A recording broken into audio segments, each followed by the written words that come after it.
Le sorceleur, Andrzej Sapkowski. Tome 1, Le dernier vœu. La voix de la raison, 2. Gérald! Réveillé en sursaut, il dressa la tête. Le soleil, déjà haut, infiltrait de force des taches dorées aveuglantes par les volets à claire-voie, envahissait la pièce de sa lumière tentaculaire. Le sorceleur mit sa main en visière, un réflexe dont il n'avait pas réussi à se débarrasser, même si ce geste était inutile, puisqu'il lui suffisait d'étrécir ses prunelles en fente verticale. « Il est déjà tard !» dit Nénéké en ouvrant les volets. « Vous avez bien dormi. Yola, sauve-toi, file !» La jeune fille se mit brusquement sur son séant, se pencha hors de sa couche pour ramasser sa mante par terre. Gérald sentit un filet de salive refroidir sur son bras, à l'endroit où étaient posées les lèvres de la fille quelques instants plus tôt. « Attends, un peu !» dit-il, d'une voix hésitante. Elle lui jeta un regard et détourna son visage. Yola était métamorphosée. Elle n'avait plus rien d'une ondine, plus rien de la lumineuse apparition embaumant la camomille qu'elle était à l'aube. Ses yeux n'étaient pas noirs mais bleu pervenche. Elle avait des taches de rousseur sur le nez, la gorge et les bras. Ces taches de rousseur étaient tout à fait charmantes, en harmonie avec son teint et sa chevelure fauve. À l'aube, quand elle était son rêve, il n'y avait pas prêté attention. Avec honte et regret, il constata qu'il lui en voulait. Il lui en voulait de ne pas être resté un rêve. Et il ne se pardonnerait jamais de lui en vouloir. « Attends un peu !» répéta-t-il. « Yola, je voulais... » « Ne lui dis plus rien, Gérald !» intervint Nénéké. « De toute façon, elle ne répondra pas. Sauve-toi, Yola! Dépêche-toi, mon petit !» Enveloppée dans sa mante, la jeune fille trottina vers la porte, en faisant claquer ses pieds nus sur le sol, gênée, empruntée, les joues cramoisies. Rien chez elle ne faisait plus penser à Yennefer. « Nénéké, dit-il en attrapant sa chemise, j'espère que tu ne lui en veux pas. Tu ne vas tout de même pas la punir. »« Tu es bête, lança la prêtresse en s'approchant de sa couche. Tu as oublié où tu es ? Tu es ni dans un ermitage ni dans un couvent. Tu es dans le temple de Mélitélé. Notre déesse n'interdit rien aux prêtresses. Ou presque rien. Tu m'as interdit de lui parler. Je ne te l'ai pas interdit. Je t'en ai fait remarquer l'inutilité. Yola ne parle pas. Quoi ? Elle ne parle pas parce qu'elle a fait vœu de silence. C'est une forme de renoncement grâce auquel... Ah, ce n'est pas la peine que je t'explique. De toute façon, tu ne comprendras pas. Tu n'essaieras même pas de comprendre. Je connais tes idées sur la religion. Non, ne t'habille pas tout de suite. Je veux vérifier si ton cou cicatrise bien. Elle s'assit sur le bord du lit, déroula adroitement les bandes de lin qui enveloppaient le cou du sorceleur sur plusieurs épaisseurs. Il fit une grimace de douleur. Dès l'arrivée du sorceleur à Elander, Nénéké avait défait les vilaines et grossières coutures qu'on lui avait faites à Vizima avec une haleine de cordonnier. Elle avait incisé la blessure et fait un nouveau pansement. Le résultat était évident. Il était arrivé au temple presque guéri, enfin peut-être encore un peu raide, et maintenant il était de nouveau malade et souffrait. Mais il ne protestait pas. Il connaissait la prêtresse depuis des années. Il savait l'étendue de son savoir de guérisseuse et la richesse de sa pharmacie universelle. Une cure au temple de Mélitélé ne pouvait que lui faire du bien. Nénéké tâta la région de la blessure, la nettoya et se mit à jurer. Il connaissait sa manière de faire par cœur. Elle avait commencé dès le premier jour et n'omettait jamais de râler chaque fois qu'elle voyait le souvenir laissé par les griffes de la princesse de Vizima. Quelle horreur! Comment peut-on se laisser frapper comme ça par une vulgaire strige? Les muscles, les tendons! Pour un peu, elle te tranchait la carotide. Par la grande Mélitélé, Gérald, qu'est-ce qui t'est arrivé? Comment se fait-il que tu l'aies laissé approcher si près? Qu'est-ce que tu voulais lui faire? La sauter? Il ne répondit pas. Il se contenta d'esquisser un sourire. Ne prends pas cet air bête. La prêtresse se leva pour prendre un sac de bandages dans la commode. En dépit de son embonpoint et de sa petite taille, elle se mouvait avec grâce et souplesse. Ce qui s'est passé n'a rien de drôle. Tu perds tes réflexes, Gérald. Tu exagères. Je n'exagère rien du tout. Nénéké appliqua sur la blessure un onguent vert qui dégageait une forte odeur d'eucalyptus. Tu ne dois pas te laisser blesser. Or, tu l'as fait, et en plus très sérieusement, et même grièvement. Malgré tes capacités exceptionnelles de régénération, il va falloir des mois pour que ton cou retrouve toute sa mobilité. Je te mets en garde. Pendant cette période, ne cherche pas à mettre tes forces à l'épreuve en te battant avec un adversaire trop vif. Merci pour cette mise en garde. Donne-moi un autre conseil si tu veux bien. De quoi veux-tu que je vive pendant ce temps? Tu voudrais que je fasse appel à quelques demoiselles, que j'achète une carriole et que j'organise une maison de prostitution itinérante? Nénéké haussa les épaules, tandis que ses mains grassouillettes lui bandaient le cou avec des gestes sûrs, rapides. Tu voudrais que je te donne des conseils et que je t'apprenne à vivre? Est-ce que je suis ta mère? Allez, c'est fini. Tu peux t'habiller. On t'attend au réfectoire pour le petit déjeuner. Dépêche-toi, sinon tu te le prépareras tout seul. Je n'ai pas l'intention de retenir les filles aux cuisines jusqu'à midi. Où est-ce que je pourrais te retrouver? Au sanctuaire? Non, dit Nénéké en se levant. Pas au sanctuaire. Tu es toujours le bienvenu ici, sorceleur. Mais ne viens pas rôder au sanctuaire. Tu n'auras qu'à aller te promener. C'est moi qui te retrouverai. Bien. Gérald parcourait pour la 4e fois la petite avenue de peupliers qui menait de l'entrée vers les bâtiments d'habitation et vers le sanctuaire blotti dans la roche abrupte, ainsi qu'au temple principal. Après un court moment de réflexion, il renonça à retourner à l'intérieur de celui-ci, obliqua dans la direction des jardins et des bâtiments de la ferme. Une quinzaine de prêtresses en robe de travail grise s'affairaient avec ardeur, sarclant les plates-bandes et nourrissant la basse-cour dans les poulaillers.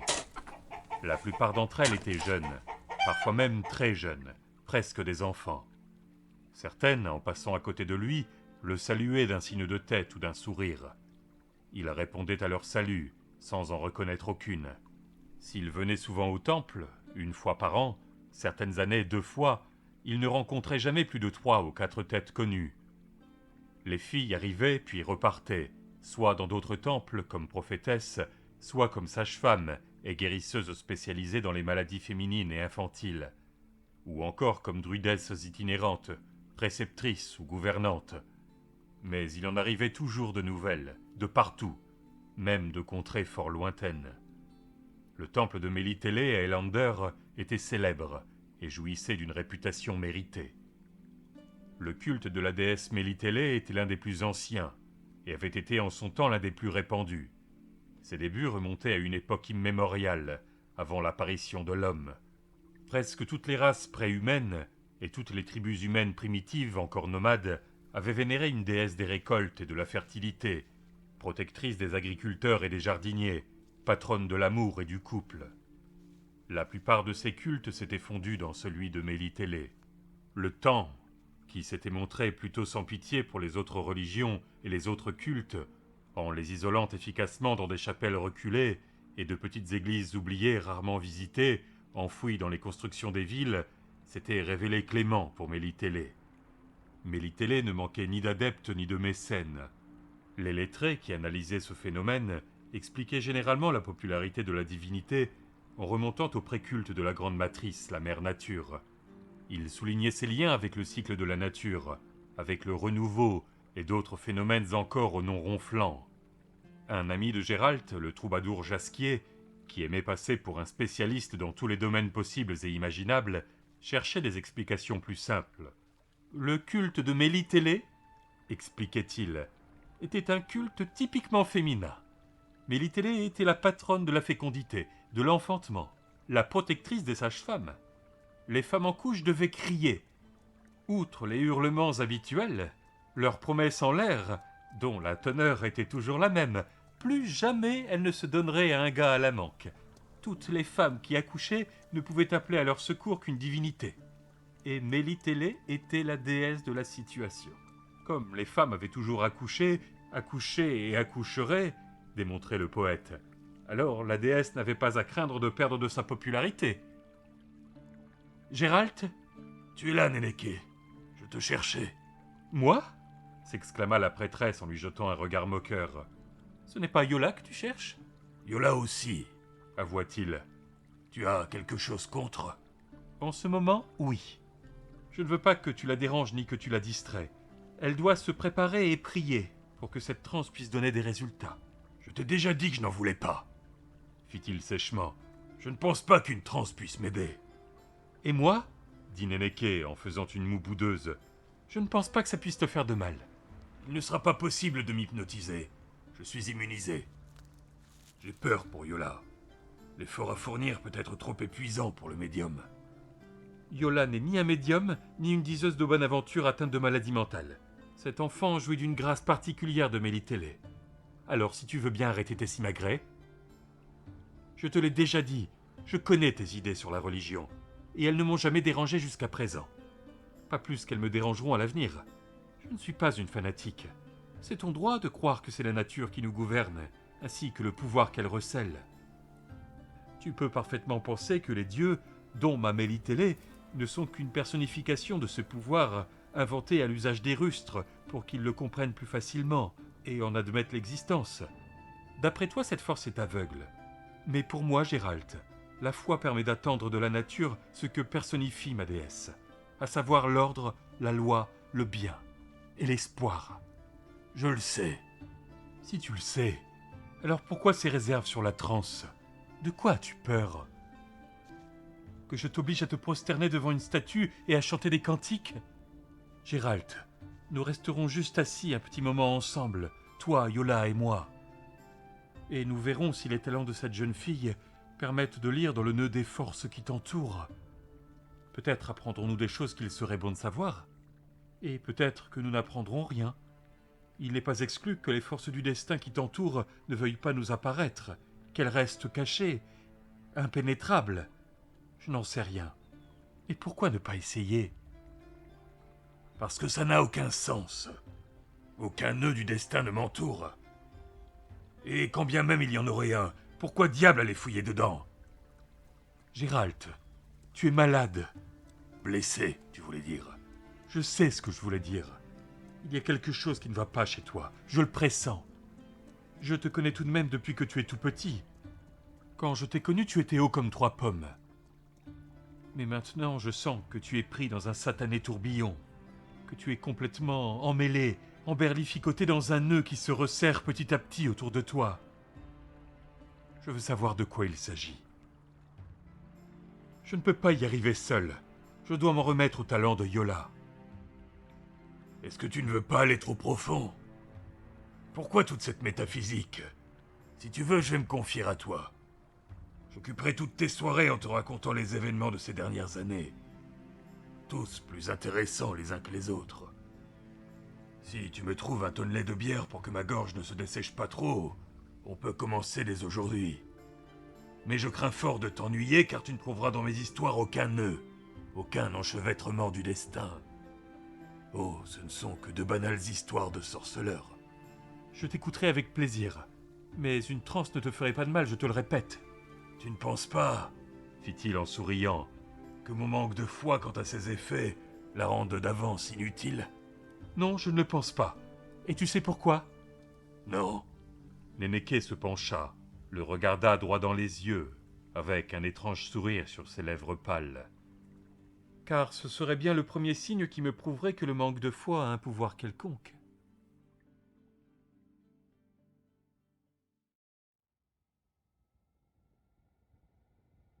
Un grain de vérité.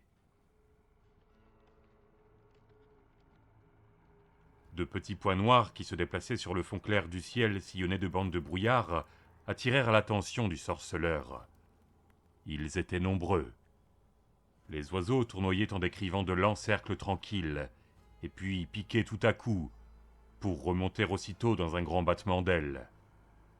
Le sorceleur observa les oiseaux un long moment, évalua la distance et le temps qu'il présumait nécessaire pour la parcourir, et corrigea son observation en prenant en compte le relief du terrain, l'épaisseur de la forêt, la profondeur et la largeur d'un ravin dont il soupçonnait l'existence.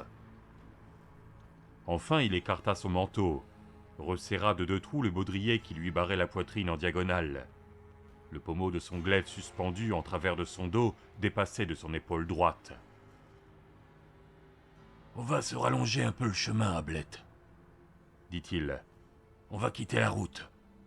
À mon avis, ces gros oiseaux ne tournoient pas au-dessus de cet endroit sans raison. » Sa jument, bien évidemment, ne lui répondit pas, mais elle obéit à la voix familière et avança. « Qui sait? Peut-être que c'est un élan à terre, » dit Géralt. « ou autre chose. Allons voir. » Il y avait bel et bien un ravin à l'endroit que le sorceleur avait repéré. Il domina soudain les frondaisons d'arbres serrés dans une crevasse. Mais le ravin était en pente douce. Le fond était sec, sans aubépine, sans vieux troncs pourrissants. Il le franchit facilement. De l'autre côté, il découvrit une forêt de bouleaux, puis une grande clairière, et une lande à bruyère où des arbres cassés par le vent tendaient vers le ciel les tentacules de leurs branches et de leurs racines emmêlées. Les oiseaux effarouchés par l'apparition du cavalier s'envolèrent à tire-d'aile, en poussant des croissements sauvages, stridents, rauques. Géralt aperçut tout de suite un premier corps, attiré par la blancheur d'un mantelet en peau de mouton, et le bleu mat d'une robe qui se détachait sur les touffes de lèche jaunie. S'il ne voyait pas le deuxième cadavre, il savait où il était. La présence de 3 loups, qui regardaient paisiblement le cavalier assis sur leur arrière-train, trahissait l'endroit où il gisait. La jument du sorceleur s'ébroua. Les loups, d'un même mouvement, sans bruit, sans se presser, s'enfoncèrent dans la forêt en trottinant, et en tournant leur tête triangulaire à intervalles réguliers dans la direction du nouveau venu. Géralt mit pied à terre. La femme au mantelet blanc et à la robe bleue n'avait plus de visage, plus de gorge, et la majeure partie de sa cuisse gauche avait disparu. Le sorceleur passa à côté d'elle sans s'arrêter. L'homme gisait le visage contre terre. Géralt ne retourna pas le corps là non plus. Les loups et les oiseaux n'avaient pas chômé. Il n'était d'ailleurs pas nécessaire de l'examiner davantage. Un lacis noir de sang séché couvrait les épaules et le dos du pourpoint de laine. De toute évidence, l'homme était mort d'un coup qu'on lui avait asséné sur la nuque. Les loups n'avaient mis son corps à mal qu'après. L'homme portait à sa large ceinture une bourse en cuir, qui voisinait avec un sabre court dans un fourreau en bois. Le sorceleur l'arracha, jeta successivement dans l'herbe un briquet, un morceau de craie, de la cire à cacheter, un étui en os renfermant un petit couteau à raser pliant, une oreille de lapin, 3 clés enfilées sur un anneau, une amulette portant un symbole phallique. La pluie et la rosée avaient mouillé 2 missives écrites sur la toile. Les runes étaient délavées, effacées. Une 3e lettre, écrite sur du parchemin, elle aussi abîmée par l'humidité, était lisible. Il s'agissait d'une lettre de crédit émise par la Banque des Nains de Murivelle, pour un marchand du nom de rue Lasper ou Aspen. La somme n'était pas très importante. Géralt souleva la main droite de l'homme. Ainsi qu'il s'y attendait, un anneau de cuivre qui serrait un de ses doigts enflés et bleuis portait l'emblème de la corporation des armuriers. Un heaume stylisé, muni d'une visière, et 2 glaives croisés sous lesquels était gravée la rune A. Le sorceleur revint au cadavre de la femme. Pendant qu'il retournait le corps, il se piqua le doigt à une rose attachée à la robe. La fleur était fanée, mais n'avait pas perdu sa couleur. Les pétales étaient bleu foncé, presque bleu marine. C'était la première fois de sa vie que Géralt voyait semblable rose. Il retourna le corps complètement, et frémit. Sur la nuque dénudée et déformée de la femme, il distingua de nettes traces de dents, qui n'étaient pas des dents de loup. Le sorceleur recula prudemment jusqu'à son cheval. Les yeux fixés sur la lisière de la forêt, il se remit en selle. Il fit 2 fois le tour de la clairière pour examiner attentivement le sol, tout en jetant des regards circulaires. « Oui, Ablette, » dit-il tout bas en retenant son cheval. « La chose paraît claire, mais elle ne l'est pas tout à fait. L'armurier et la femme sont arrivés de Murivelle à cheval. Ils venaient de ce côté de la forêt. Ils devaient rentrer chez eux, car personne ne garde longtemps sur soi des lettres de crédit à réaliser. Pourquoi sont-ils passés par ici au lieu d'emprunter la route? C'est un mystère. Mais ils ont traversé la lande côte à côte. Pour une raison que j'ignore, ils sont tous 2 descendus ou tombés de cheval. L'armurier est mort sur le coup. La femme a couru jusqu'à ce qu'elle tombe et meure elle aussi. Quelque chose qui n'a pas laissé de trace l'a traînée par la nuque en la tenant entre ses dents. Ça s'est produit il y a 2 ou 3 jours. Leurs chevaux se sont emballés, on ne les rattrapera pas. La jument, bien sûr, ne lui répondait toujours pas, mais réagit à la voix familière en poussant des hennissements inquiets. La chose qui les a tués, Poursuivit Gérald en regardant la lisière de la forêt. n'était ni un loup-garou ni une goule. Ni l'un ni l'autre n'aurait laissé derrière lui tant à manger pour les charognards. S'il y avait eu des marais par ici, j'aurais dit que ce sont des kikimores ou des vipères. Mais il n'y en a pas. Le sorceleur se baissa pour soulever légèrement la couverture qui couvrait les flancs de son cheval, faisant apparaître, attaché à ses bagages, un second glaive à la garde brillante, décorative, et à la poignée noire crénelée. Oui, Ablette. On va se rallonger le chemin. Je dois vérifier pourquoi l'armurier et la femme n'ont pas emprunté la route. Si nous restons indifférents devant ce genre d'événement, nous ne gagnerons même pas de quoi t'acheter de l'avoine, n'est-ce pas, Ablette? Obéissante, la jument partit à travers les arbres cassés par le vent, en franchissant avec précaution les trous laissés par les racines des arbres arrachés. Même si ce n'est pas un loup-garou, on ne va pas prendre de risques, reprit le sorceleur, en sortant d'un sac accroché à sa selle un petit bouquet d'aconites séchées qu'il suspendit au mort. La jument s'éboua. Gérald délaça l'encolure de son pourpoint et sortit son médaillon orné d'une tête de loup montrant les crocs. Le médaillon, au bout de sa petite chaîne d'argent, sautait au rythme des mouvements du cheval, scintillant comme du mercure sous les rayons du soleil. Le sorceleur avait gravi une hauteur pour couper les lacets du sentier au tracé incertain. Et c'est du sommet de cette hauteur qu'il aperçut pour la première fois les tuiles rouges du toit pointu d'une tour. La pente, envahie de noisetiers, encombrée de branches mortes, couverte d'un épais tapis de feuilles jaunies, paraissait un peu dangereuse pour être descendue à cheval. Le sorceleur fit demi-tour, redescendit prudemment de l'autre côté et rejoignit le sentier. Il allait lentement, retenait son cheval à intervalles réguliers, et, suspendu à sa selle, cherchait à repérer la trace du chemin. Soudain, la jument secoua la tête, poussa des hennissements sauvages, et se mit à piétiner, danser sur le sentier en soulevant un tourbillon de feuilles mortes. Gérald entoura l'encolure d'Ablette de son bras gauche, et forma le signe d'Axia, en croisant les doigts de sa main droite, qu'il passa ensuite sur la tête de sa monture, en murmurant une formule magique. « Les choses vont si mal que ça !» grommela-t-il en maintenant le signe, et en regardant autour de lui. « Du calme, Ablette, du calme !»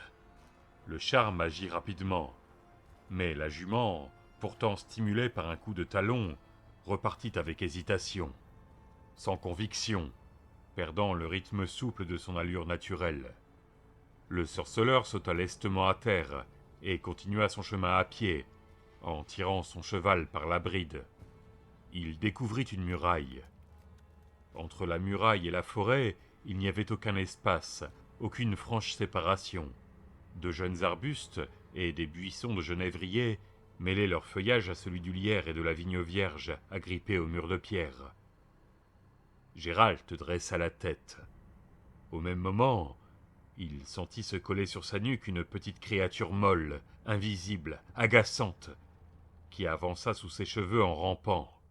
Il savait ce que c'était. Quelqu'un contemplait la scène.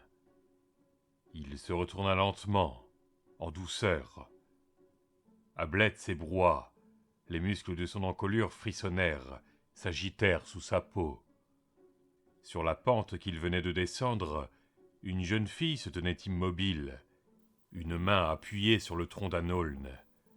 Sa longue robe blanche contrastait avec la masse noire et brillante de ses longs cheveux décoiffés qui lui arrivaient aux épaules. Gérald crut la voir sourire, mais il n'en était pas sûr. Elle était trop loin. « Salut !» dit-il avec un geste amical de la main. Il fit un pas dans la direction de la jeune fille. Celle-ci tourna légèrement la tête pour suivre ses mouvements. Elle avait un visage pâle, d'immenses yeux noirs. Son sourire, si c'en était un, avait disparu, comme effacée d'un coup de chiffon. Gérald fit un nouveau pas en avant. Le feuillage frémit. La fille descendit la pente en courant comme une biche, se faufila entre les buissons de noisetiers et ne fut bientôt plus qu'un trait blanc qui disparut dans les profondeurs de la forêt. Sa longue robe ne semblait pas entraver ses mouvements. La jument du sorceleur dressa brusquement la tête en poussant des hennissements plaintifs. Gérald, les yeux toujours tournés du côté de la forêt, fit machinalement le signe pour la calmer. Puis il continua à longer la muraille en tirant son cheval par la bride, enfoncé jusqu'à la taille dans les bardanes.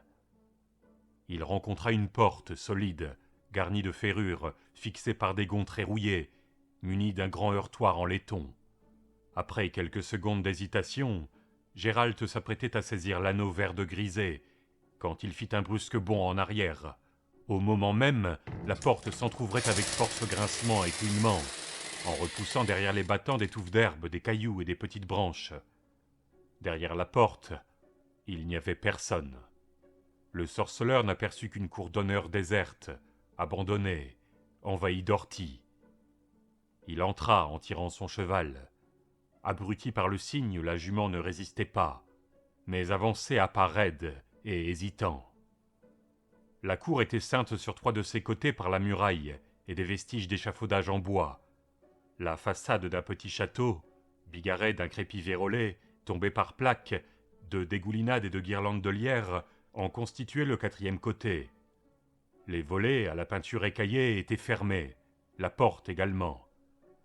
Gérald attacha les rênes d'ablette à un poteau situé près de la porte du château, et se dirigea lentement vers la bâtisse par une petite allée de gravier qui passait à proximité d'un petit bassin empli de feuilles et de saletés, entouré d'une margelle basse. Au milieu du bassin se dressait une fontaine, sur un socle plein de fantaisie taillé dans de la pierre blanche, représentant un dauphin qui ployait en l'air sa queue ébréchée. À côté du bassin, dans ce qui avait dû être une plate-bande dans un passé très lointain, poussait un massif de roses. Les rosiers ressemblaient à tous les rosiers que Gérald avait eu l'occasion de rencontrer. Mais ces fleurs étaient particulières, de couleur indigo. Certains pétales présentaient de légers reflets pourpres à leur extrémité. Le sorceleur toucha une fleur, approcha son visage pour en humer le parfum. Elle avait l'arôme habituel des roses, juste un peu plus intense. La porte du palais s'ouvrit en même temps que tous les volets, dans un vacarme assourdissant. Gérald se redressa brusquement. Un monstre fonçait droit sur lui dans la petite allée, en faisant crisser le gravier. Avec la rapidité de l'éclair, la main droite du sorceleur se leva au-dessus de son épaule droite, tandis que sa main gauche secouait fortement sa ceinture sur sa poitrine. Et la poignée de son glaive se retrouva toute seule dans sa main. Le fer qui sauta du fourreau en émettant un sifflement décrivit une petite courbe lumineuse et se figea, pointé dans la direction de la bête hideuse qui chargeait.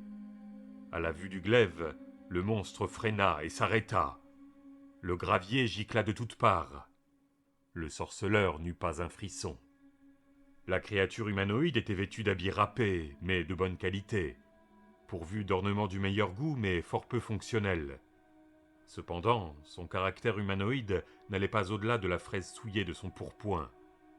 Celle-ci était dominée d'une énorme tête poilue comme celle d'un ours, munie d'immenses oreilles, d'une paire d'yeux au regard fou, et d'une gueule effrayante, pleine de crocs plantés de travers, où luisait une langue rouge telle une flamme. « Fous le camp d'ici, mortel !» rugit le monstre en agitant ses grosses pattes, mais sans pour autant avancer. « Fous le camp, sinon je te dévore! Je te mets en pièces !» Le sorceleur ne bougea pas. Il ne lâcha pas son glaive. « Tu es sourd? Fous le camp !» hurla la créature, avant d'émettre un bruit qui tenait du couinement du porc et du brame du cerf solitaire. Les volets de toutes les fenêtres claquèrent dans un grand fracas, en provoquant la chute de débris et du crépi des rebords de fenêtres. Ni le sorceleur ni le monstre ne bougèrent. « File, pendant que tu es encore en vie !» hurla la créature d'une voix qui paraissait déjà moins assurée. « Sinon !» l'interrompit Gérald. Le monstre se mit à souffler violemment, pencha sa tête monstrueuse. « Regardez-moi cet audacieux !» fit-il calmement, en montrant ses crocs, et en dardant un œil injecté de sang sur Géralt. Lâche ce fer, s'il te plaît. Tu ne dois pas avoir compris que tu te trouves dans la cour de ma maison. À moins que là d'où tu viens, il soit d'usage de menacer le maître des lieux d'une arme dans sa propre cour. En effet, Confirma Géralt. mais c'est réservé aux gens qui accueillent leurs hôtes en poussant des rugissements et en leur annonçant qu'ils vont les mettre en pièces. Oh, peste! S'excita le monstre. En plus, tu m'offenses, intrus! En voilà un visiteur. Il s'introduit dans votre cour, abîme des fleurs qui ne sont pas à lui, joue les grands seigneurs, et pense qu'on va lui apporter le pain et le sel. Peu! Le monstre cracha, souffla et referma sa gueule. Ses crocs inférieurs qui dépassaient à l'extérieur lui donnaient une allure de sanglier. Alors, Finit par dire le sorceleur en baissant son glaive. nous allons rester debout. Et qu'est-ce que tu proposes? Qu'on se couche? Haleta le monstre. Range ce fer, je te dis! Le sorceleur rengaina habilement son arme dans son dos. Sans la lâcher, il caressa le pommeau qui dépassait de son épaule. J'aimerais mieux que tu ne fasses pas de gestes trop brusques, Dit-il. Je peux dégainer mon épée à tout instant, plus vite que tu ne le penses. J'ai vu, Râla le monstre. Sans lui, il y a longtemps que tu serais dehors, avec l'empreinte de mon talon sur le fondement. Qu'est-ce que tu veux? D'où sors-tu? Je me suis égaré. Mentit le sorceleur. Tu t'es égaré? Répéta le monstre, avec une grimace inquiétante. Eh bien, retrouve ton chemin. Autrement dit, dehors! Tends l'oreille gauche vers le soleil et garde-la comme ça. Tu te retrouveras bientôt sur la route. Allez! Qu'est-ce que tu attends? Il y a de l'eau ici? Demanda tranquillement Géralt. Mon cheval a soif, et moi aussi, si ça ne te dérange pas trop. Le monstre dansa d'un pied sur l'autre, se gratta l'oreille. Écoute un peu, toi. Tu n'as réellement pas peur de moi? Je devrais. Le monstre regarda autour de lui, se racla la gorge, remonta son pantalon bouffant d'un geste énergique. Oh, peste! Qu'est-ce que j'en ai à faire? Un visiteur chez moi? Ce n'est pas tous les jours qu'il m'arrive quelqu'un qui ne s'enfuit pas, ou ne s'évanouit pas dès qu'il me voit. Allez, c'est bon. Si tu es un voyageur fatigué et honnête, je t'invite à rentrer. Si tu es un brigand ou un voleur, je t'avertis. Cette maison exécute mes ordres. À l'intérieur de ces murs, c'est moi qui commande. Il leva une patte velue. Tous les volets cognèrent de nouveau le mur, et la gorge de pierre du dauphin émit de sourds glouglous. « Je t'invite !» répéta-t-il. Géralt le scrutait sans bouger. « Tu habites seul? En quoi ça te regarde avec qui j'habite ?» interrogea le monstre en ouvrant la gueule de colère, avant de pousser des ricanements sonores. « Ha ha ha ha! Je comprends. Tu dois croire que j'ai à mon service 40 valets d'une beauté égale à la mienne. Je n'en ai pas. Alors peste! Profites-tu de cette invitation que je te fais de si bon cœur?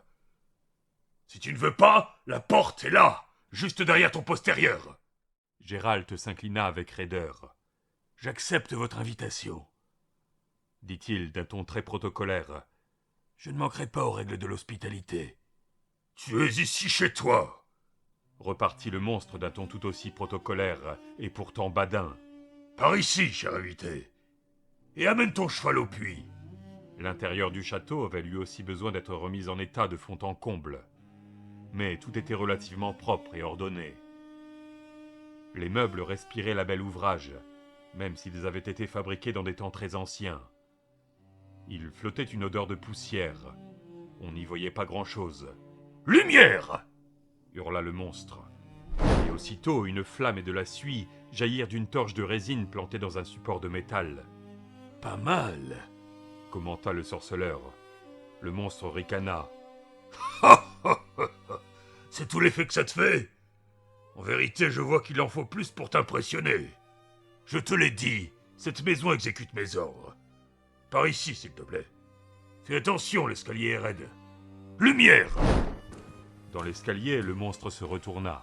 « Qu'est-ce que c'est que ce truc qui te pend autour du cou, cher invité? Regarde. » Le monstre saisit le médaillon dans sa grosse patte, le haussa jusqu'à ses yeux en tirant légèrement sur la chaîne. Il a une vilaine expression, cet animal. Qu'est-ce que c'est? L'emblème de ma corporation. Ha! Tu dois fabriquer des muselières. Par ici. Lumière! Ils entrèrent dans une grande salle totalement dépourvue de fenêtres. Une énorme table en chêne, sans rien d'autre dessus qu'un grand candélabre en cuir vert de grisé, couvert de festons de cire noire, en occupait le milieu. Sur un nouvel ordre du monstre, les bougies s'allumèrent et scintillèrent en éclairant la pièce d'une lueur. L'un des murs de la salle était tapissé d'armes, des compositions de boucliers ronds, de pertuisanes, de piques et de guisarmes entrecroisées, de lourdes rapières et de haches. L'âtre d'une gigantesque cheminée, surmonté d'un alignement de portraits écaillés et éraflés, occupait la moitié du mur voisin. Sur celui qui faisait face à l'entrée, des trophées de chasse. Des bois d'élan et de cerfs projetaient des ombres longilignes sur des hures de sangliers, des têtes d'ours et de chats sauvages montrant les dents, et sur des ailes ébouriffées et effilochées d'aigles et de vautours empaillés. Au centre, à la place d'honneur, se trouvait une tête de dragon de roche à teinte marronasse, abîmée. Elle perdait son étoupe. Gérald s'en approcha. « C'est mon épée qui l'a tué à la chasse !» dit le monstre, en fourrant une énorme bûche dans le gouffre de l'âtre. « Ce doit être le dernier qu'on ait pu chasser dans la région. Assieds-toi, cher invité. Tu as faim, je suppose. Je ne le nie pas, cher hôte. » Le monstre s'assit à la table, inclina la tête, croisa ses pattes velues sur son ventre, marmonna quelques instants en tournant ses énormes pouces, et poussa un rugissement silencieux en cognant sa patte contre la table. Des plats et des assiettes apparurent dans un cliquetis d'étain et d'argent. Des coupes émirent un son cristallin.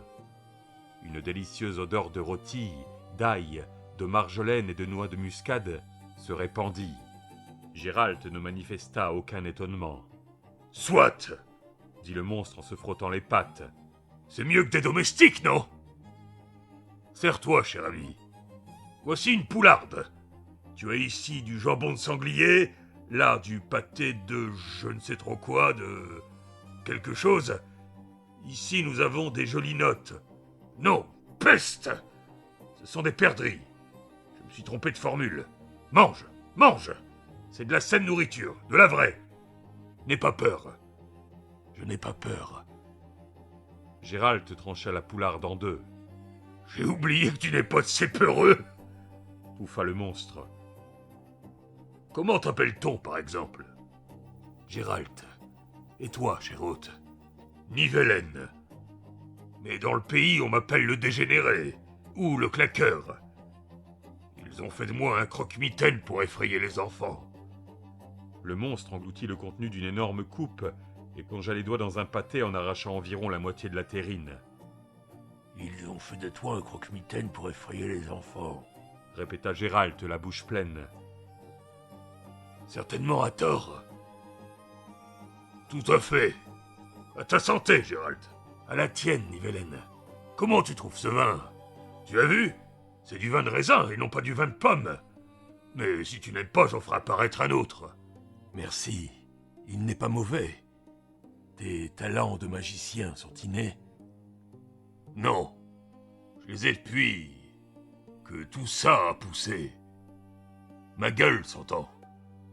Je ne sais pas comment ça m'est venu, mais la maison réalise tous mes souhaits. Rien d'extraordinaire. Je sais faire apparaître de la boustifaille, de quoi boire, des vêtements, des draps propres, de l'eau chaude, du savon. Toutes les femmes y arrivent sans sorcellerie. J'ouvre et ferme fenêtres et portes. J'allume le feu. Rien d'extraordinaire. Ce n'est tout de même pas rien. Et cette gueule, comme tu dis, tu l'as depuis longtemps? Depuis 12 ans. Comment c'est arrivé? En quoi ça te regarde? Verse-toi à boire. Avec plaisir. Ça ne me regarde pas. Je te le demande par pure curiosité. Ah! C'est une raison qui peut se concevoir et qu'on peut admettre, fit le monstre en éclatant d'un rire sonore. Mais moi, je ne l'admets pas. Ça ne te regarde pas. Un point, c'est tout. Cependant, pour satisfaire ta curiosité ne serait-ce qu'en partie, je vais te montrer à quoi je ressemblais avant. Regarde donc les portraits là-haut. Le premier à partir de la cheminée, c'est mon papa. Le deuxième, la peste qui sait. Et le troisième, c'est moi. Tu vois ? Sous la poussière et les toiles d'araignée, Gérald put découvrir le portrait d'un bon petit gros au regard délavé, le visage triste, bouffi et boutonneux. Gérald, qui n'ignorait pas le penchant des portraitistes à flatter leurs clients, hocha la tête d'un air chagrin. « Tu vois ?» répéta Nivellen avec un rictus. « Oui. Qui es-tu ? Je ne comprends pas. Tu ne comprends pas ?» s'étonna le monstre en se redressant. Ses yeux se mirent à luire comme des yeux de chat. « Mon portrait, cher invité, se trouve hors de la portée des bougies. Moi, je le vois, mais je ne suis pas un être humain. Un être humain devrait se lever, se rapprocher, et sans doute aussi prendre un chandelier. Or, tu ne l'as pas fait. La conclusion est simple. Je te pose donc franchement la question. Es-tu un être humain ? » Gérald soutint son regard. « Si tu poses le problème de cette manière, répondit-il après un silence, je n'en suis pas tout à fait un. »« Ah bon ? Dans ce cas, tu n'interpréteras pas comme un manque de tact de ma part le fait que je te demande qui tu es. Je suis un sorceleur. »« Ah bon ? répéta Nivellen au bout d'un moment. Si ma mémoire est bonne, les sorceleurs gagnent leur vie d'une étrange manière. Ils tuent des monstres de toutes sortes, moyennant rétribution. Ta mémoire est bonne. » Un nouveau silence plana. Les flamèches des bougies vibraient, fusaient en fines languettes de feu, et se reflétaient sur le cristal taillé des coupes, sur les cascades de cire qui s'écoulaient le long du candélabre. Nivellen ne bougeait pas de sa place. Seules ses énormes oreilles remuaient légèrement. « Admettons que tu aies le temps de sortir ton glaive avant que je te saute dessus. » finit-il par dire. « Admettons que tu aies même le temps de me porter une botte. Vu mon poids, il en faudrait plus pour m'arrêter. Je te mettrai par terre rien qu'avec mon élan, et ensuite ce seront mes dents qui décideront. À ton avis, sorceleur, lequel de nous deux a le plus de chances de s'en tirer si l'on se saute à la gorge ?» Gérald, retenant du pouce le couvercle d'un pichet en étain, se versa du vin, avala une gorgée, se renversa sur le dossier de sa chaise. Il regardait le monstre en souriant, mais son sourire était particulièrement horrible. « Oui !» dit Nivellen en gratouillant la commissure de sa gueule avec sa griffe. « Il faut reconnaître que tu sais répondre à une question sans user ta salive.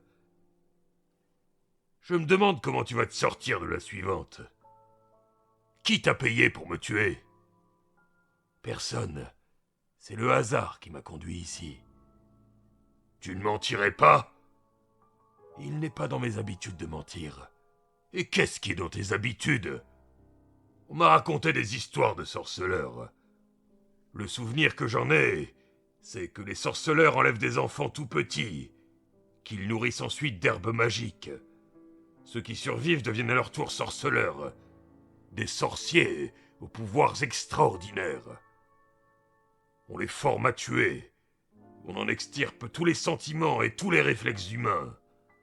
On en fait des monstres destinés à tuer d'autres monstres.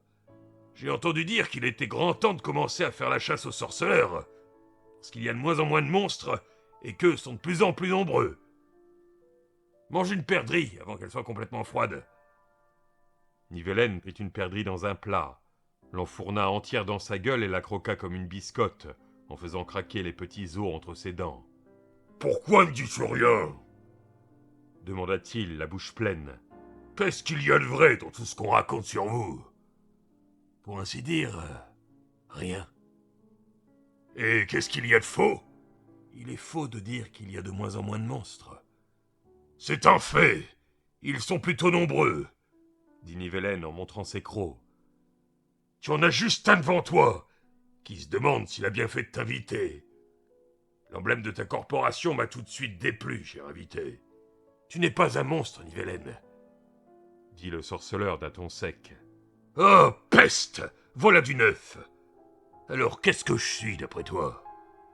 De la gelée de canneberge? Une compagnie d'oies sauvages qui s'envole vers le sud par un petit matin triste de novembre? Non! Alors peut-être la vertu qu'une fille de meunier au bonichon a perdue auprès d'une source. Allez, Gérald, dis-moi qui je suis. Tu ne vois pas que je meurs de curiosité? Tu n'es pas un monstre. Si tu en étais un, tu ne pourrais pas toucher ce plateau d'argent. Et jamais tu n'aurais touché à mon médaillon. Le génie Vélène, si fort que les flammes des bougies se couchèrent un instant à l'horizontale. Décidément, c'est le jour des révélations. De la révélation de grands et horribles secrets. Je vais apprendre que ces oreilles m'ont poussé parce que je détestais la bouillie d'avoine quand j'étais petit. Non, Nivelaine, Dit Gérald sans perdre son calme. c'est un sort qu'on t'a jeté. Et je suis certain que tu sais qui l'a fait. Et à quoi ça m'avance de le savoir? On peut désenvoûter les gens. C'est possible dans la plupart des cas. Et bien sûr, en tant que sorceleur, tu sais le faire. Tu dis que c'est possible dans la plupart des cas. Oui. Tu veux que j'essaie? Non, je n'y tiens pas. Le monstre ouvrit sa gueule et laissa pendre sa langue rouge longue de 2 empans. Ça t'embouche un coin, hein? Oui. Avoua Gérald. Le monstre ricana, se carra dans son fauteuil. Je savais que ça allait t'épater. Resserre-toi à boire. Installe-toi confortablement. Je vais te raconter toute mon histoire. Sorceleur ou pas, tu as un bon regard. Et j'ai envie de causer. Verse-toi à boire. Il n'y a plus rien. Ah, peste! Le monstre se racla la gorge, puis donna un nouveau coup de patte dans la table. À côté des 2 pichets vides, apparut par enchantement une grosse bonbonne de terre dans un panier d'osier. Nivelaine arracha le cachet de cire avec ses dents. Tu as pu le remarquer, Commença-t-il en remplissant les coupes. la contrée n'est guère peuplée. Il y a un bout de chemin pour aller jusqu'aux villages les plus proches. Car vois-tu, mon cher petit papa et aussi mon cher Pépé en leur temps ne donnaient guère de motif de les aimer à leurs voisins et aux marchands qui s'aventuraient sur la route. Toute personne qui avait le malheur de s'égarer par ici courait le risque, dans le meilleur des cas, de perdre sa fortune si papa le repérait du haut de la tour. Et 2 ou 3 villages voisins ont brûlé parce que papa considérait qu'ils ne payaient pas leur tribut avec assez d'empressement. Il n'y avait pas beaucoup de gens qui aimaient mon papa. À part moi, naturellement. J'ai beaucoup pleuré le jour où un chariot a rapporté ce qu'il restait de lui après un coup de glaive qui lui avait été asséné à 2 mains. En ce temps-là, mon Pépé ne faisait plus de brigandage actif. Depuis qu'il avait reçu un coup de Morgenstern sur le crâne, il bégayait affreusement, bavait, et faisait souvent dans ses culottes. C'est moi qui, en tant qu'héritier, ai dû diriger les écuyers. J'étais jeune à l'époque, Poursuivit Nivelaine. un vrai blanc-bec. Alors les écuyers n'ont pas tardé à me mener par le bout du nez. Comme tu peux t'en douter, je les commandais comme un porcelet dodu peut mener une meute de loups. Bientôt, on a commencé à faire des choses que papa, s'il avait vécu, n'aurait jamais permises. Je te fais grâce des détails, j'en viens au fait. Un beau jour, on est allé jusqu'à Gélibol, près de Myrte, où on a pillé le temple. Pour mon malheur, il y avait aussi une jeune prêtresse. Qu'est-ce que c'était comme temple, Nivelaine? La peste seule le sait, Gérald. Mais ça ne devait pas être un bon temple. Je me souviens que sur l'autel, il y avait des crânes et des ossements, et qu'un feu vert brûlait. L'odeur était horrible. Mais venons-en au fait. Les gars ont d'abord immobilisé la prêtresse pour lui arracher ses vêtements. Puis, ils m'ont dit qu'il fallait que je devienne un homme. Et l'imbécile de morveux que j'étais est devenu un homme. Pendant l'acte, la prêtresse m'a craché en pleine figure et s'est mise à vociférer. Quoi donc? Que j'étais un monstre dans la peau d'un homme et que je serais un monstre dans la peau d'un monstre. Elle a parlé d'amour, de sang. Je ne me rappelle pas. Je crois qu'elle avait un petit poignard, un tout petit poignard caché dans ses cheveux. Elle s'est tuée. Et alors, on a filé au triple galop. Gérald, c'est moi qui te le dis. On a failli crever les chevaux. Ce n'était pas un bon temple. Et après, tout s'est passé comme l'avait dit la prêtresse. Quelques jours plus tard, je me lève et tous les serviteurs poussent des hurlements et prennent leurs jambes à leur cou dès qu'ils me voient. Je vais me voir dans une glace. Tu sais, Gérald, j'ai paniqué. J'en ai eu comme une attaque. Je revois toute la scène à travers un brouillard. Pour être bref, il y a eu des morts. Plusieurs. J'utilisais tout ce qui me tombait sous la main. Et j'étais soudainement devenu très fort. La maison m'aidait de son mieux. Les portes claquaient, les meubles voltigeaient, le feu crépitait. Ceux qui en avaient le temps s'enfuyaient, pris de panique. Ma tante, ma cousine, les écuyers, que dis-je, jusqu'aux chiens qui s'enfuyaient en hurlant, la queue entre les jambes. Bourgandine, ma chatte, s'est enfuie, elle aussi. Le perroquet de ma tante est même mort de peur. Je me suis retrouvé seul. Je rugissais, je hurlais, je devenais fou. Je cassais tout ce que je pouvais, en particulier les miroirs. Nivellen s'interrompit, soupira, renifla. Quand la crise est passée, Reprit-il au bout d'un moment. Il était désormais trop tard pour faire quoi que ce soit. J'étais seul. Il n'y avait plus personne à qui je puisse expliquer que seule mon apparence physique avait changé, et que même si j'apparaissais sous une forme horrible, je n'étais qu'un gamin malheureux qui sanglotait dans son château désert et pleurait la mort de ses serviteurs. Ensuite, j'ai été saisi d'une peur atroce. Ils allaient revenir me tuer avant que j'aie eu le temps de m'expliquer. Mais personne n'est revenu. Le monstre se tut un instant. Il se moucha dans sa manche. Je ne veux pas revenir sur ces premiers mois, Gérald. Quand j'y repense, j'en tremble encore. J'en viens au fait. Je me suis longtemps, très longtemps terré dans le château, sans mettre le nez dehors. Dès que quelqu'un apparaissait, ce qui était rare, je restais enfermé. J'ordonnais juste à la maison de claquer les volets 2 fois. Ou bien je hurlais tout mon sou par une gargouille de la gouttière. En général, ça suffisait pour que le visiteur fasse voltiger derrière lui un gros nuage de poussière. Jusqu'au jour où, par une aube blafarde, je regarde par la fenêtre. Et qu'est-ce que je vois? Un gros bonhomme qui coupe les roses du massif de ma chère tantine. Il faut que tu saches que ce ne sont pas des roses banales, mais des roses bleues de Nazaire. C'est mon pépé qui en avait rapporté les plants. Fou de colère, j'ai bondi dehors. Quand le gros a retrouvé la parole qu'il avait perdue en me voyant surgir, il a crié qu'il voulait juste quelques fleurs pour sa petite fille. Il m'a supplié de l'épargner, de lui laisser la vie sauve et la santé. J'étais prêt à le mettre dehors d'un coup de pied dans le derrière. Quand un souvenir m'est revenu brusquement, je me suis rappelé un conte que ma nounou, Lenka, une vieille harpie, me racontait quand j'étais petit. Peste, me suis-je dit. Parce qu'il paraît les jolies filles changent les crapauds en princes ou les princes en crapauds, alors peut-être que ces histoires renferment un grain de vérité, que c'est une chance. J'ai fait un bond de 2 brasses de haut et j'ai hurlé si fort que la vigne vierge s'est décrochée du mur. Ta fille ou la vie? Il ne m'est rien venu de plus malin à l'esprit. Le marchand, parce que c'était un marchand, s'est mis à brailler. Après quoi, il m'a avoué que sa fille n'avait que 8 ans. Ça te fait rire?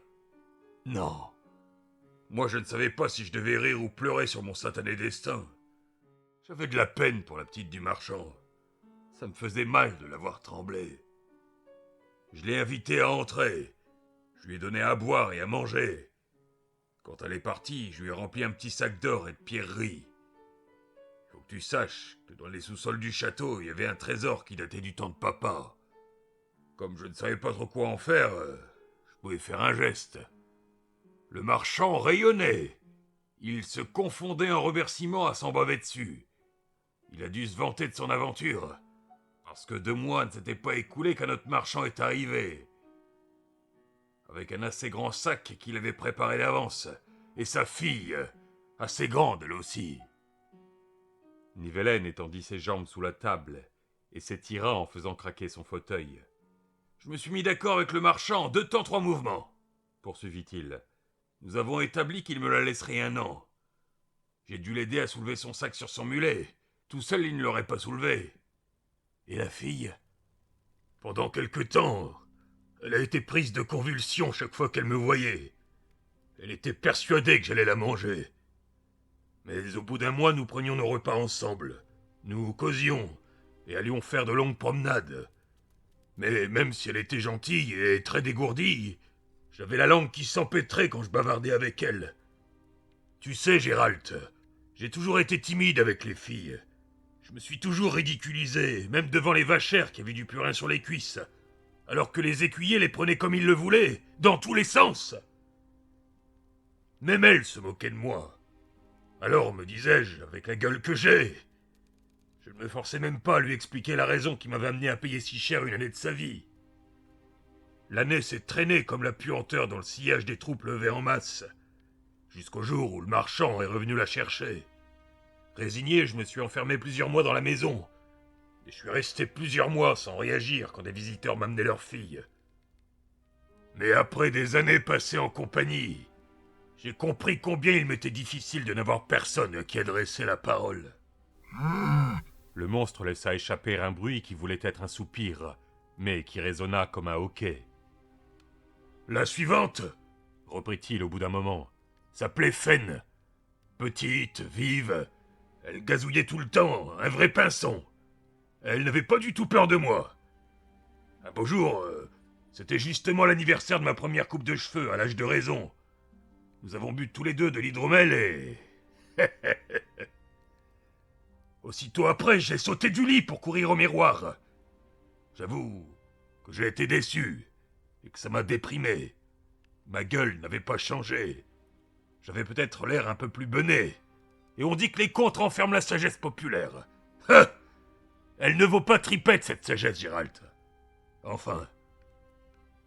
Fen s'est empressé de faire de son mieux pour m'aider à oublier mes soucis. C'était une jeune fille joyeuse, c'est moi qui te le dis. Tu sais le jeu qu'elle a imaginé? On s'amusait tous les 2 à effrayer les indésirables. Imagine, quelqu'un entre dans la cour, jette un regard circulaire, et voilà que je bondis sur lui à 4 pattes en poussant des rugissements, et que Fen, entièrement nu, s'assied sur mon dos et sonne du corps de chasse de Pépé. Nivellen, tordu de rire, faisait luire ses crocs blancs. Fen est restée chez moi 1 année entière, continua-t-il. Et puis elle est retournée dans sa famille, avec une belle dot. Elle s'est débrouillée pour se marier avec le propriétaire d'un cabaret, un veuf. Raconte la suite, Nivellen, c'est passionnant. Vraiment? Demanda le monstre qui se grattait encore les oreilles en produisant un cliquetis. Bon, d'accord. La suivante, Primula, était la fille d'un chevalier désargenté. Le chevalier est arrivé ici avec une vieille rose décharnée, une cuirasse rouillée et des dettes à n'en plus finir. Je t'assure, Gérald, qu'il était aussi répugnant qu'un tas de fumier, et il en répandait l'odeur. Primula, j'en aurais donné ma main à couper, avait dû être conçue pendant qu'il était parti à la guerre, parce qu'elle était tout à fait mignonne. À elle non plus, je ne faisais pas peur. D'ailleurs, c'est pas étonnant parce que comparé à son père, je pouvais passer pour quelqu'un de tout à fait beau et gracieux. Comme j'ai pu le découvrir, elle avait un sacré tempérament. Et une fois que j'ai eu pris confiance en moi, je ne laissais pas échapper une occasion. 2 semaines plus tard, Primula et moi avions déjà des relations très intimes. Elle adorait me secouer par les oreilles en s'exclamant « Mords-moi, animal! Déchire-moi, fausse bête !» et des idioties de ce genre. Pendant les pauses, je courais jusqu'au miroir. Mais figure-toi, Gérald, que je me regardais avec une inquiétude grandissante. J'aspirais de moins en moins à retrouver mon ancien physique de souffreteux. Tu sais, Gérald, de gars plutôt indolent, j'étais devenu un solide gaillard. Avant, je n'arrêtais pas d'être malade. Je toussais et j'avais sans arrêt la goutte au nez. Et désormais, je n'attrapais jamais rien. Et les dents? Tu ne me croirais pas si je te disais dans quel état étaient mes dents. Alors que maintenant, je peux mordre le pied d'une chaise. Tu veux que je te montre? Non, ce n'est pas la peine. C'est peut-être aussi bien, dit le monstre en ouvrant sa gueule. Ça a amusé les demoiselles de me voir faire le pitre. Et il ne reste plus beaucoup de chaises entières dans la maison. Nivellen bâilla, après quoi son énorme langue s'enroula en cornet. Ça me fatigue de causer, Gérald. En bref, après, il y en a eu encore deux, Ilka et Venimira. L'histoire se déroulait chaque fois de la même manière. C'était à périr d'ennui. D'abord un mélange de crainte et de réserve, puis des liens de sympathie, consolidés par quelques petits souvenirs de valeur. Ensuite c'était les « mords-moi, mange-moi tout entière ». Et puis le retour du papa, les tendres adieux, et le trésor qui se réduit de plus en plus. J'ai décidé de prolonger mes pauses de solitude. Bien entendu, il y avait belle lurette que je ne croyais plus que le bisou d'une vierge pouvait modifier mon apparence. Je m'étais fait à cette idée, et était même parvenu à la conclusion que les choses étaient bien comme elles étaient. Il ne fallait rien y changer. Vraiment rien, Nivellen. Si tu savais. Je te l'ai dit. Primo, mon physique me valait une santé de fer. Secondo, ma différence faisait aux filles l'effet d'un aphrodisiaque. Ne ris pas! Je suis quasiment sûr et certain qu'en tant qu'homme, il aurait fallu que je me dépense comme un fou pour gagner les faveurs d'une Venimira, par exemple, qui était une fort belle demoiselle. J'ai comme l'impression qu'elle n'aurait même pas eu un regard pour le garçon du portrait. Tertio, la sécurité. Mon petit papa avait des ennemis. Quelques-uns ont survécu. Ceux que les écuyers ont envoyés sous terre, sous mon pitoyable commandement, avaient de la famille. Les caves étaient pleines d'or. Sans la terreur que je fais naître, l'un ou l'autre serait venu pour s'en emparer. Ne serait-ce que des paysans armés de fourches. Tu as l'air tout à fait certain de n'avoir rien fait sous ta forme actuelle qui te fasse encourir la défaveur de qui que ce soit, Dit Gérald, en jouant avec sa coupe vide. La défaveur d'un père ou de sa fille, d'un parent ou d'un fiancé. C'est réellement le cas, Nivellen? Laisse tomber, Gérald! S'emporta le monstre. De quoi parles-tu? Les pères étaient fous de joie, je te l'ai dit. J'étais généreux au-delà de tout ce qu'on peut imaginer. Et leurs filles, si tu les avais vues quand elles arrivaient ici avec leurs vilaines robes de gros drap, leurs menottes usées par la lessive, voûtées à force de porter des baquets. Primula, 2 semaines après son arrivée chez moi, avait encore sur le dos et les cuisses les marques des coups de lanière que son chevalier de petit papa lui administrait. Chez moi, elles vivaient comme des princesses. Elles ne prenaient dans leurs mains qu'un éventail. Elles ne savaient même pas où était la cuisine. Je les vêtais et les parais de fanfreluches et de bijoux. Je faisais couler de l'eau chaude à la demande, dans la baignoire d'émail sur laquelle mon cher papa avait fait main basse à Azangarde, pour l'offrir à maman. Tu imagines, une baignoire en émail? Y a pas beaucoup de régents, qu'est-ce que je dis, de suzerains, qui possèdent une baignoire en émail. Pour elle, cette maison était une maison de rêve, Gérald. En ce qui concerne le lit, eh bien... Peste! La vertu par les temps qui courent est plus rare qu'un dragon de roche. Je n'en ai forcé aucune, Gérald. Mais tu soupçonnais quelqu'un de m'avoir payé pour que je te tue. Qui aurait pu le faire? Un coquin qui souhaitait ce qui reste dans ma cave et qui n'a plus de fille, Dit Nivellen d'un ton expressif. La cupidité humaine est sans limite. Tu ne vois personne d'autre? Non, personne. Ils restèrent silencieux, les yeux rivés sur les petites flammes des bougies qui clignotaient nerveusement. Nivellen, Fit tout à coup Gérald. tu es seul en ce moment? Sorceleur, Répondit le monstre après un silence. je pense qu'en principe je devrais t'agonir d'insultes. Te prendre par la peau du cou et te jeter dans l'escalier. Tu sais pourquoi? Parce que tu me prends pour un imbécile. Depuis le début, je vois que tu dresses l'oreille, que tu n'arrêtes pas de regarder la porte. Tu le sais bien que je n'habite pas seul. Je me trompe? Non, excuse-moi. La peste soit de tes excuses! Tu l'as vu? Oui, dans la forêt, près de l'entrée du château. Est-ce la raison pour laquelle les marchands et leurs filles repartent bredouilles depuis un certain temps? Alors tu savais ça aussi? Oui, c'est bien pour cette raison. Me permets-tu de te demander si... Non, je ne te le permets pas. Un silence plana de nouveau. Bon, si telle est ta volonté, Finit par dire le sorceleur en se levant. je te remercie pour ton hospitalité, mon cher hôte. Il est temps que je reprenne la route. C'est juste, Dit Nivellen en se levant lui aussi. Pour diverses raisons, je ne peux pas t'offrir le gîte. Et je ne t'incite pas à passer la nuit dans ces forêts. Depuis que la contrée s'est dépeuplée, il ne fait pas bon traîner par ici la nuit. Tu devrais rejoindre la route avant le crépuscule. J'en tiendrai compte, Nivellen. Tu es sûr que tu n'as pas besoin de mon aide? Le monstre lui jeta un regard en biais. Tu es sûr que tu pourrais m'aider? Que tu arriverais à me désenvoûter? Je ne pensais pas seulement à cette aide-là. Tu n'as pas répondu à ma question. Encore que, si tu y as répondu, tu n'y arriverais pas.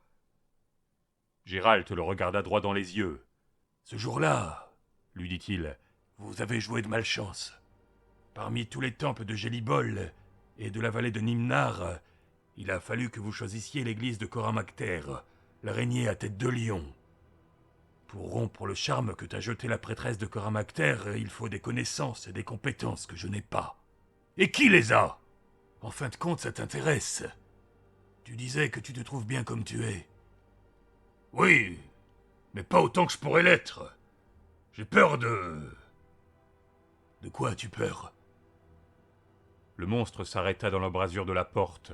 Il se retourna. J'en ai assez que tu me poses sans arrêt des questions au lieu de répondre aux miennes, sorceleur. Apparemment, il faut t'interroger à l'avenant. Écoute, depuis quelque temps, je fais des rêves affreux. Peut-être que le mot monstrueux serait plus approprié. Est-ce que j'ai raison d'avoir peur? Sois bref, s'il te plaît. Est-ce qu'il t'est jamais arrivé de te réveiller de ce genre de rêve avec les pieds couverts de boue, avec des aiguilles de sapin ou de pin dans ton lit? Non. Est-ce que... Non. Sois bref, s'il te plaît. Non. Ah, enfin, allons-y, je te raccompagne. Dans la cour, tandis que Gérald arrangeait le bas, Nivellen caressa la jument sur les naseaux, lui flatta l'encolure. Ablette, heureuse de ses caresses, s'inclina la tête. Les animaux m'aiment bien, Se vanta le monstre. et je le leur rends bien. Gourmandine, ma chatte qui s'était d'abord enfuie, est revenue. Pendant longtemps, ça a été le seul être vivant à me tenir compagnie dans mon malheur. Verena aussi. Il s'interrompit, fronça les sourcils. Gérald sourit. Elle aime aussi les chats. Les oiseaux. Fit Nivellen, l'air contrarié. Peste! Je me suis trahi. Bon, tant pis. Ce n'est pas une énième fille de marchand, Gérald. Ni une énième tentative de découvrir un grain de vérité dans d'anciens contes. C'est sérieux. Nous nous aimons. Si tu ris, je te tire dans la gueule. Gérald ne riait pas. Ta Verena est probablement une ondine, tu le sais. Je le soupçonne. Elle est mince, elle a les cheveux noirs. Elle parle peu, dans une langue que je ne connais pas. Elle ne mange pas la nourriture des hommes. Elle disparaît des journées entières dans la forêt, puis revient. C'est un trait caractéristique des ondines? Plus ou moins, Dit le sorceleur en réglant la sangle. Tu penses certainement qu'elle ne reviendrait pas si tu redevenais un homme. J'en suis sûr. Tu sais comme les ondines ont peur des hommes. Peu de gens en ont vu de près. Et Verena et moi... Eh, peste! Salut, Gérald! Salut, Nivellen. Le sorceleur donna un coup de talon dans le flanc de sa monture et se dirigea vers la porte du château. Le monstre l'accompagna en traînant les pieds. Gérald! Je t'écoute. Je ne suis pas aussi stupide que tu le penses. Tu as suivi la trace d'un des marchands qui sont venus ici récemment. Est-ce qu'il est arrivé malheur à l'un ou à l'autre? Oui. Le dernier est venu chez moi il y a 3 jours, avec sa fille. Pas très belle d'ailleurs. J'ai ordonné à la maison de fermer toutes les portes et tous les volets. Je n'ai pas donné signe de vie. Ils ont flâné dans la cour, et puis ils sont repartis. La fille a cueilli une fleur du rosier de Tantine qu'elle a accrochée à sa robe. Cherche-les ailleurs, mais fais attention, la contrée est dangereuse. Je te l'ai dit, la nuit, la forêt n'est pas très sûre. Il s'y passe des choses qui ne sont pas belles à voir, ni à entendre. Merci, Nivellen, je n'oublierai pas. Qui sait, peut-être que je trouverai quelqu'un qui... Peut-être que oui, peut-être que non. C'est mon problème, Gérald. Ma vie. Et mon châtiment. J'ai appris à supporter ma situation. Je m'y suis fait. Si les choses s'aggravent, je m'y ferai aussi. Et si elles s'aggravent pour de bon, ne cherche personne. Viens seul, et mets un terme à l'affaire. Ensorceleur. Salut, Gérald. Nivellen fit demi-tour et repartit d'un pas alerte vers le château. Il ne se retourna pas une seule fois. La contrée était déserte, sauvage, inhospitalière, inquiétante. Gérald ne regagna pas la route avant la tombée de la nuit. Il ne voulait pas se rallonger le chemin. Il coupa à travers la forêt. Il passa la nuit sur le sommet dénudé d'une haute colline, son glaive posé sur ses genoux, auprès d'un feu discret dans lequel il jetait de temps en temps de petites bottes d'aconite. Au milieu de la nuit, il aperçut la lueur d'un feu au fond de la vallée, et entendit des hurlements et des chants de fous, et quelque chose qui ne pouvait être que les cris d'une femme qu'on torturait. Il se rendit sur les lieux dès le point du jour, mais il ne trouva qu'une clairière piétinée et des ossements carbonisés, dans des cendres encore tièdes. Une ombre, dans la couronne d'un énorme chêne, criait et sifflait. Ce pouvait être une goule, mais ce pouvait être aussi un simple chat sauvage. Le sorceleur ne s'arrêta pas pour vérifier. Vers midi, alors qu'il abreuvait Ablette à une petite source, la jument poussa des hennissements aigus, recula en montrant sa denture jaune et en mordant son frein. Tandis que Gérald la calmait en formant machinalement un signe, il aperçut un cercle régulier tracé par les chapeaux de petits champignons rougeâtres qui dépassaient de la mousse. « Tu deviens une vraie hystérique, Ablette, dit-il. C'est un simple cercle du diable. Pourquoi fais-tu des scènes pareilles ?» La jument s'ébroua en tournant la tête vers lui. Le sorceleur s'épongea le front et fronça les sourcils, pensif. Puis d'un bond il se remit en selle et fit faire demi-tour à son cheval pour rebrousser chemin au plus vite. « Les animaux m'aiment bien, marmonna-t-il. Excuse-moi, ma cocotte, tu es plus intelligente que moi. La jument rabattait ses oreilles, s'ébrouait, ruait. Elle refusait d'avancer. Gérald ne la rassurait pas en formant un signe. Il sauta de sa selle, passa les rênes par-dessus la tête du cheval. Il ne portait plus son vieux glaive sur son dos, dans son fourreau en peau de chagrin. Celui-ci était maintenant remplacé par une belle arme brillante à la garde en croix et à la poignée fuselée, bien équilibrée, terminée par un pommeau sphérique en métal blanc. Cette fois, la porte du château n'eut pas à s'ouvrir pour le laisser entrer. Elle était ouverte, comme il l'avait laissée en partant. Un chant lui parvint. Il n'en comprenait pas plus les paroles qu'il ne pouvait identifier la langue dans laquelle on chantait. Ce n'était pas nécessaire.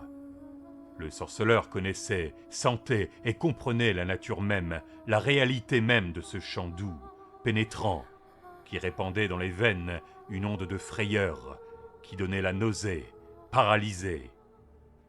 Le chant s'interrompit brusquement, et c'est alors qu'il l'aperçut. Plaquée sur la croupe du dauphin au milieu du bassin asséché, elle enlaçait la pierre moussue de ses petites mains diaphanes. Sous la tourmente de ses cheveux noirs tressés, elle dardait sur lui des yeux brillants grands ouverts, couleur d'anthracite. Gérald s'approcha lentement de son pas souple, élastique, en décrivant une courbe qui partait du mur et passait à côté du massif de rose bleue. La créature collée à la croupe du dauphin le suivait des yeux, en tournant vers lui son minuscule visage, sur lequel était peinte une expression de nostalgie indescriptible, pleine de charme, qui faisait que l'on continuait à entendre son chant, alors même que ses petites lèvres pâles, serrées, ne laissaient échapper aucun son. Le sorceleur s'arrêta à 10 pas. Son glaive qu'il tira tout doucement de son fourreau en émail noir étincela et scintilla au-dessus de sa tête. « C'est de l'argent, dit-il. La lame est en argent. » Le petit visage pâle ne broncha pas. Les yeux anthracites conservèrent leur expression. « Tu ressembles tellement à une ondine, poursuivit tranquillement le sorceleur, que tout le monde pourrait s'y laisser prendre. D'autant plus que tu es un oiseau rare, tête de jet. » Mais les chevaux ne se trompent jamais. Ils sentent les gens comme toi d'instinct, infailliblement. Qui es-tu? À mon avis, une dodine ou une alpire. Un vampire ordinaire ne s'exposerait pas au soleil. Les commissures des lèvres pâles frémirent et se haussèrent légèrement. C'est Nivellen qui t'a attiré par son aspect, n'est-ce pas? Les rêves qu'il a évoqués, c'est toi qui les faisais naître. Je peux deviner de quel genre de rêve il s'agissait, et je le plains.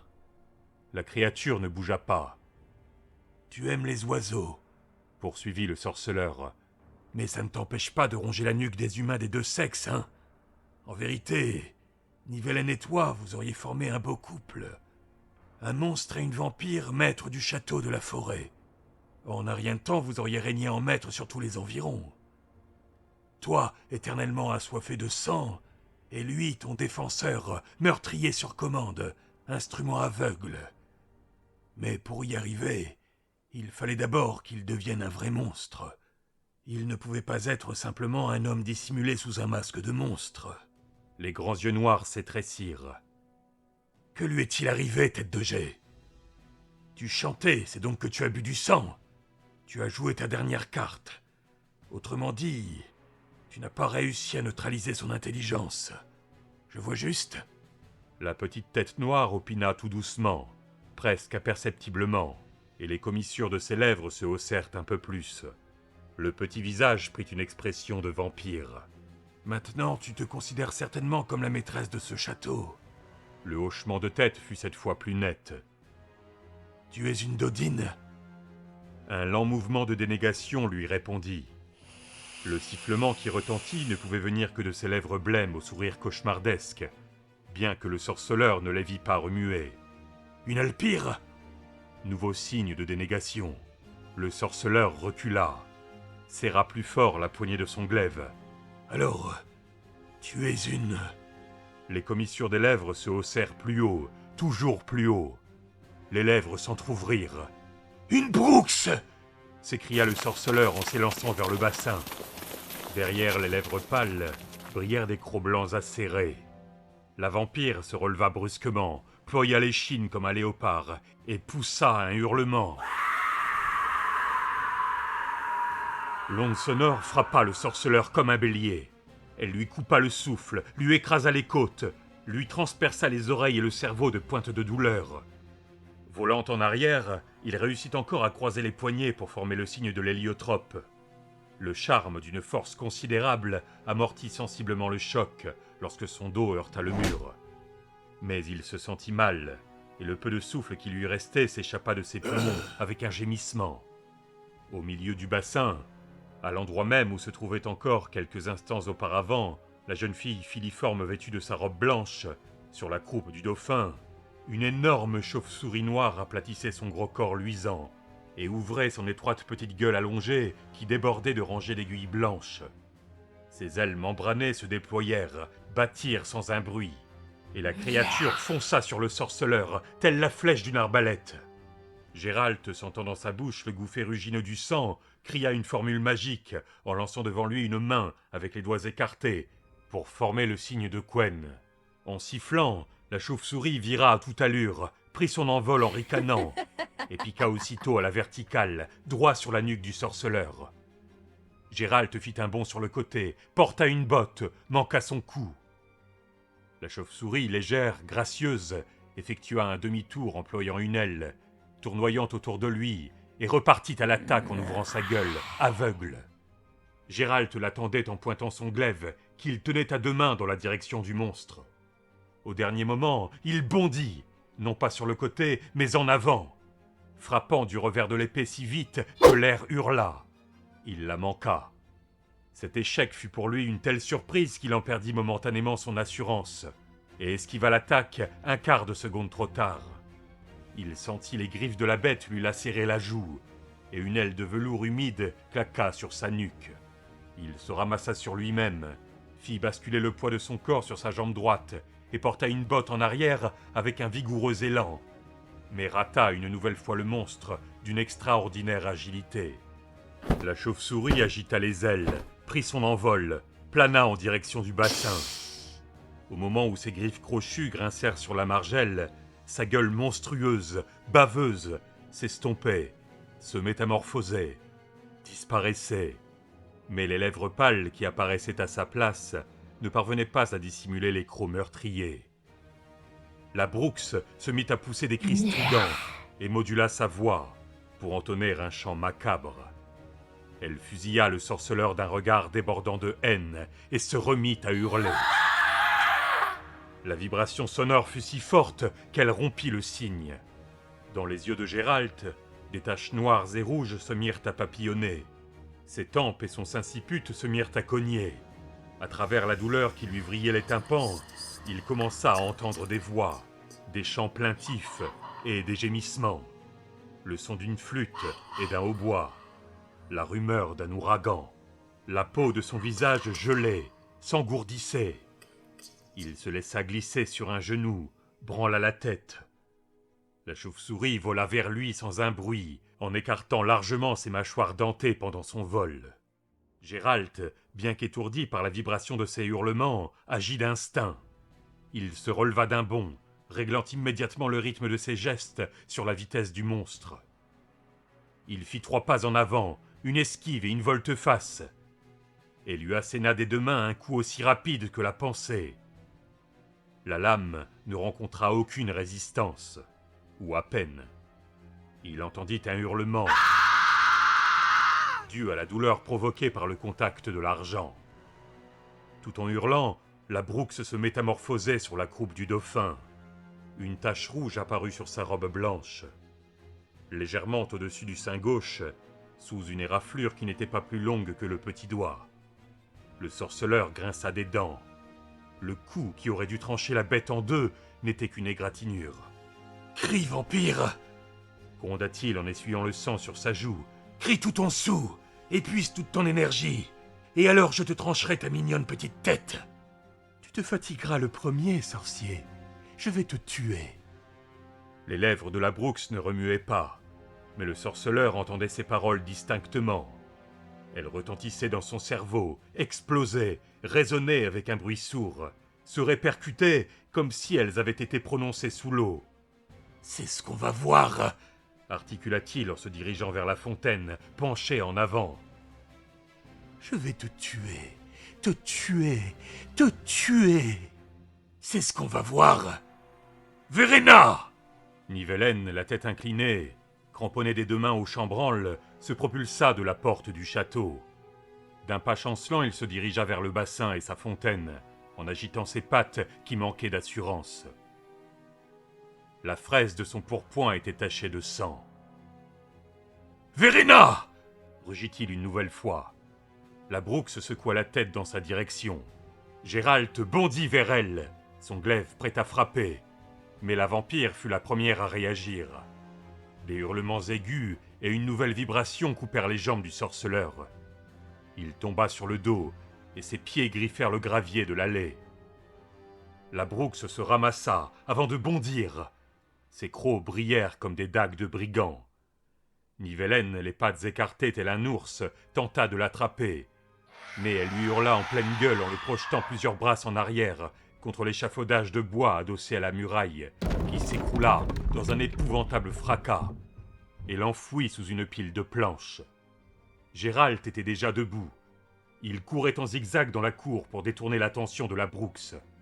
La vampire fit froufrouter sa robe blanche et fonça droit sur lui avec une légèreté de papillon, touchant à peine terre. Elle ne hurlait plus, n'essayait plus de se métamorphoser. Le sorceleur savait qu'elle était fatiguée, mais il savait également qu'elle n'en représentait pas moins un danger mortel. Dans le dos de Géralt, Nivellen roulait au milieu des planches, rugissait. Géralt fit un bond sur la gauche, exécuta un bref moulinet de son glaive pour désorienter la Brooks. Celle-ci avança vers lui, blanche et noire, flottante, effrayante. Il l'avait sous-estimée. Elle hurlait en courant. Il n'eut pas le temps de former le signe. Il vola en arrière, son dos alla cogner le mur. Une douleur se propagea de sa colonne vertébrale jusqu'au bout de ses doigts, lui paralysa les bras, lui coupa les jambes. Il s'effondra sur les genoux. La Brooks bondit vers lui en poussant ses hurlements mélodieux. « Verena !» rugit Nivellen. Elle se retourna. C'est alors que Nivellen prit son élan pour lui enfoncer l'extrémité pointue d'une perche de 3 mètres de long entre les 2 seins. Elle ne cria pas. Elle poussa juste un soupir qui fit frissonner le sorceleur. Ils étaient debout. Nivellen se tenait fermement sur ses jambes et serrait la perche des 2 mains, l'autre extrémité bloquée sous son aisselle. La Brooks, tel un papillon blanc épinglé, était accrochée à l'autre bout, auquel elle aussi s'agrippait des 2 mains. La vampire poussa un soupir déchirant et pesa soudain avec force sur la pique. Gérald vit fleurir une tache rouge sur le dos de sa robe blanche, à l'endroit où sortait la pointe de la pique, dans un geyser de sang. Le spectacle était horrible, indécent. Nivellen hurla, fit un premier pas en arrière, puis un deuxième, et recula ensuite précipitamment, sans lâcher la perche, traînant derrière lui la Brooks transpercée. Après un ultime pas en arrière, il se retrouva adossé au mur du château. La pointe de la perche qu'il tenait sous le bras crissa sur le mur. La Brooks, avec une lenteur langoureuse, glissa ses petites menottes le long de la pique, étendit les bras sur toute sa longueur, empoigna la perche et pesa de nouveau dessus de toutes ses forces. Plus d'1 mètre de bois ensanglanté sortait maintenant de son dos. Elle avait les yeux grands ouverts, la tête renversée en arrière. Ses soupirs rythmés s'accélérèrent, avant de se transformer en râle. Gérald se leva, mais fasciné par la scène, il ne parvenait pas à se résoudre à une action quelconque. Il entendit des paroles résonner sourdement à l'intérieur de son crâne, comme sous la voûte d'un cachot froid et humide. « Tu es mien, ou à personne. Je t'aime. Je t'aime. » Il y eut un nouveau soupir, épouvantable, vibrant, étouffé par des flots de sang. La Brooks imprima une secousse à la perche, glissa plus bas et tendit les mains. Nivellen poussa des rugissements désespérés. Sans lâcher la perche, il faisait tout pour repousser la vampire le plus loin possible. En vain. Elle progressa davantage, lui attrapa la tête. Il poussa des hurlements encore plus effrayants, secouant sa tête velue dans tous les sens. La Brooks s'approcha de lui, pencha la tête vers sa gorge. Ses crocs scintillèrent d'une blancheur aveuglante. Gérald bondit, comme mu par un ressort. Chaque geste, chaque pas qu'il lui fallait faire maintenant était dans sa nature. Il le maîtrisait à la perfection. Chaque geste, chaque pas était prévisible, automatique, et d'une assurance meurtrière. 3 pas rapides. Le 3e pas ferme, décidé, comme les centaines de pas qu'il avait effectués auparavant, se termina sur le pied gauche. Une torsion du tronc, une botte prompte, vigoureuse. Il vit les yeux de la Brooks. Désormais, plus rien ne pouvait changer. Il entendit sa voix. Rien. Il poussa un cri pour étouffer le mot qu'elle répétait. Le mot ne pouvait plus rien. Il frappa. Il appliqua un coup sûr, comme il l'avait fait des centaines de fois, du plat de sa lame. Et dans l'élan de son geste, exécuta aussitôt un 4e pas, puis fit volte-face. La lame, qui avait ralenti sa course vers la fin de son demi-tour, avança derrière lui en brillant, lâchant dans son sillage un chapelet de gouttelettes rouges. La chevelure de jet ondoya en s'ébouriffant, puis flotta dans l'air. Flotta. Flotta. La tête tomba sur le gravier. « Il y a de moins en moins de monstres. Et moi, qu'est-ce que je suis? Qu'est-ce qui crie? Les oiseaux? La femme en mantelet blanc et en robe bleue? La rose de Nazaire? Quel silence! Quel vide! Quel désert! En moi! Nivellen, pelotonné contre le mur du château, secoué de spasmes et de frissons, gisait dans les orties, la tête entre ses bras. « Lève-toi » lui dit le sorceleur. Le beau jeune homme allongé près du mur, bien bâti, au teint clair, se dressa sur son séant et promena son regard autour de lui. Il avait l'air hagard. Il se frotta les yeux avec ses poings, examina ses mains, tâta son visage. Il poussa un hurlement silencieux, introduisit un doigt dans sa bouche et le passa longuement sur ses gencives. Il se palpa de nouveau la figure et poussa un nouveau gémissement en touchant les 4 balafres sanguinolentes enflées sur sa joue. Il éclata en sanglots, puis explosa de rire. « Gérald, comment se fait-il que... Gérald !»« Lève-toi, Nivellen. Lève-toi et viens. J'ai des remèdes dans mes bagages. Nous en avons besoin tous les deux. »« Je n'ai plus. Ils ont disparu.